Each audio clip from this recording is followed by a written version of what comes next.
Okay, guys, so there's some big news out. Apparently, Dr. Fauci has changed his mind. I'm going to give you the details on this and you can let me know your thoughts on this. Also, there's a big new study out on the virus and everything. I'll give you the details on that, and you won't believe who it's funded by. And I'll give you the details on that here as well. Some really big information here, and I'll show it to you directly on the screen. So, yeah, let's jump right in. Thank you so much for liking and sharing these videos. Here we go. Okay, so you can see it directly here on the screen. Dr. Fauci changes his public tune on the C19 vaccines. So here's what he's saying. The question is, how long has he known about this? Take a look. Okay, so first, Dr. Anthony Fauci has finally acknowledged that there has always been good scientific reason to believe that vaccines against the respiratory virus that causes C19 SARS CoV 2, the massive virus that has caused the pandemic over the last 2+ years, would provide limited protection against infection that would not be long lasting. That's right. So these vaccines would provide limited protection against infection that would not be long lasting. That is precisely what happened. It quickly became apparent that protection against transmission lasted just a few months, and initial effectiveness declined as each new viral variant proved more and more contagious than its predecessor. Yet Dr. Fauci insisted that repeated vaccines were needed for everyone and until recently pushed for vaccine mandates. And even the government did for the army and the armed services and even some government workers. That's right. This has resulted in shortages of essential workers, poorer educational outcomes, and diminished trust in public health authorities. Last month, in an article in the journal Cell Host and Microbe, Dr. Fauci himself wrote that vaccines against respiratory viruses generally provide decidedly suboptimal, that's a quote, protection against infection and rarely produce durable protective immunity. The reason is that most of these viruses, such as influenza, the flu, which causes the flu, and SARS CoV 2, C19, have short incubation periods during which they infect the respiratory system, rapidly replicate there without spreading systematically. Moreover, according to Dr. Fauci, the human immune system has evolved to tolerate respiratory viruses during short intervals of mucosal virus replication. This leads to illness and onward transmission without eliciting a systematic immune response. These factors negate the effectiveness of vaccines, which typically rely on systematic responses to viral exposures. Respiratory viruses that replicate rapidly in the mucosa cause short duration illnesses and transmission to others, all before the immunological defenses put in place by vaccines can be brought to bear. Vaccines against influenza virus, like the flu shot that causes the flu, for example, have averaged only 40% effectiveness against infection over the last 17 flu seasons, ranging from 10 to 60%. And Dr. Fauci acknowledged that, quote, the duration of vaccine elicited immunity is measured only in months. Now, there's a couple problems with this. First, you can see the headlines here. Dr. Fauci takes heat after casting doubt on the efficacy of the vaccines.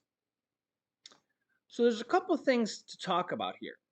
Number one, I'll get to this new study here in a second here and who it's funded by. But we got to think about a couple different things here. Number one is that the US has had over 103 million people that have tested positive for the virus. And these are only people that have gone to official testing facilities. And truth be told, is that there's probably a lot more people that have tested positive or got the virus and didn't test at an official testing facility, just took an at home test and didn't tell anybody about it, or just, again, just took the at home test and didn't send it into the government or something along those lines, right? There's about 330 million people in the United States, so this is about a third of the population or a little bit less. But if you notice here, the government attributes 1.12 million deaths to the virus. That's a lot of people. And I've read comments in the comment section of literally probably hundreds of people that have had relatives they know that have died from the virus or from complications from the virus. And I've read comments from people who have caught the virus and have had a lot of complications and long-term complications. I myself have caught the virus. My wife caught the virus. My son caught the virus. My mom, my dad caught the virus, and my wife's dad and her mom caught the virus and didn't even go. We caught it from Disney, and her mom didn't even go to Disney with us. She caught it when we got back home. So, and honestly, truth be told, my wife was in bed. My wife's in her 30s, and my wife was in bed for like a week from the virus. So it's serious, and I had it pretty medium, I would say. I have a dizziness type of thing. If you've been watching my show, you know this. I have a dizziness. I don't even know how to say it. At first, I thought it was vertigo, but now I think it's caused by migraines. So I would say the virus hit me kind of medium. My wife has a kidney disease, and I don't know if this was related or not, but my wife was literally in bed for like 7 days. So the virus kind of hit us decently hard. But my mom, who's in her 70s, actually, it didn't hit her hard at all. So I feel like the virus hits everybody a little bit differently. And the government says that over 1 million people have died from the virus. On the other hand, we went 2 years without catching the virus. Some people have caught it 1, 2, 3 times or more. Some people haven't caught it at all yet. So that kind of begs the question is, should you get the vaccine? Should you not? Again, that's kind of a personal choice. It's totally up to you. You can let me know your thoughts here in the comments. But when we look at what the government has told us and what Dr. Fauci has told us, he has personally changed his mind like so many times and has changed the narrative so many times. One thing that comes to my mind is what happened to herd immunity? I mean, we've had well over 100 million people that have caught the virus. Who knows how many people have caught the virus and didn't report it, didn't take a test or just took an at-home test and didn't the government doesn't know about it. I mean, that's a lot of people. Don't forget here recently as well, just really recently, actually, pretty recently. This is where some kind of shocking stuff really hits you. China had more than 88 million people infected in just one of their districts, the Henan district. This was an article from January 9th from the BBC. And also a China, you could see here, this is from CNBC. China said that their outbreak, once they got rid of their zero policy, that 80% of their population had been infected. This was from the end of January here. So remember, they have like 1.4 billion people. So this was from an official of theirs. So if this is true or even near accurate, that would have meant that about 1 billion people had caught the virus in or around January. 1 billion people. So just think about this. And these are like, this is coming directly from their government. 1 billion people recently have caught the virus. So think about how quickly it could be spreading out there in the world. Yeah. And don't forget that in the entire world, almost 7 million people have died from this virus. So it is a pretty nasty virus. But then also, there's this new study that just came out here very recently. Yeah, so I'm going to show you this study about natural immunity and its protections and who funded it. Take a guess on who funded it down below in the comments section, and then I'll give you the and also um, whether vaccines would still provide protection or not. Let me know your thoughts here in the comments section before I read it to you. Who do you think funded this vaccine research? Please comment down below. You can see here, right here from the Seattle Times, University of Washington study, catching the virus gives you significant amount of protection from its worst effects. And you won't believe who funded or partially funded this study, but here's the details on this. A past infection offers durable, temporary protection against getting severely sick with the virus, no matter what the variant is. A new study has found. And this is a lot of people's concern because there's so many different variants popping up. Seems like every other month, right? Though natural immunity against the virus offers protection, the findings don't discourage vaccination, which is still the top method of preventing serious illness, experts involved in the research are saying.